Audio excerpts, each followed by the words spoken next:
Hai semuanya, kenalin nama aku Mita. Di sini aku mau ngebahas apa itu korupsi, dampak dari korupsi dan upaya untuk membasmi korupsi. Pertama, kita harus tahu apa sih korupsi itu. Korupsi adalah tindak penyalahgunaan kekuasaan oleh individu atau kelompok untuk memperoleh keuntungan pribadi. Dampak korupsi tidak hanya terbatas pada aspek ekonomi, tetapi juga meluas ke bidang politik, sosial, dan keamanan.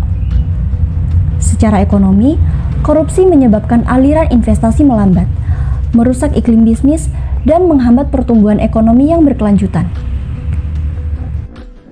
Korupsi juga berdampak pada pemerataan pendapatan dan peningkatan kesenjangan sosial.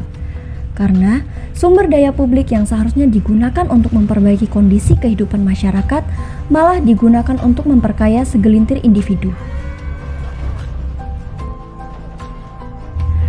Salah satu contohnya adalah dana yang seharusnya digunakan untuk pembangunan infrastruktur seperti jalan, jembatan, atau fasilitas kesehatan sering kali digunakan secara tidak efisien atau bahkan dicuri oleh oknum yang tidak bertanggung jawab.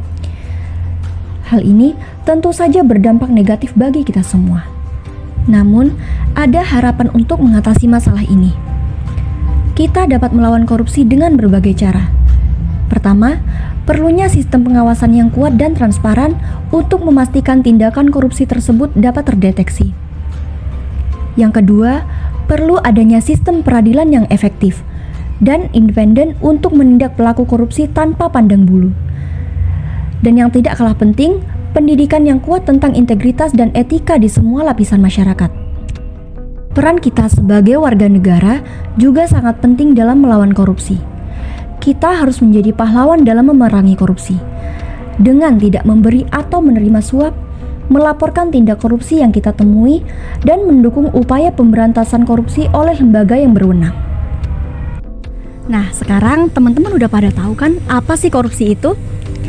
Jadi, sebagai generasi muda yang suatu saat akan memimpin negeri ini, diharapkan dapat memiliki rasa tanggung jawab untuk membebaskan negeri ini dari korupsi. Mari, bersama lawan korupsi dan lindungi masa depan.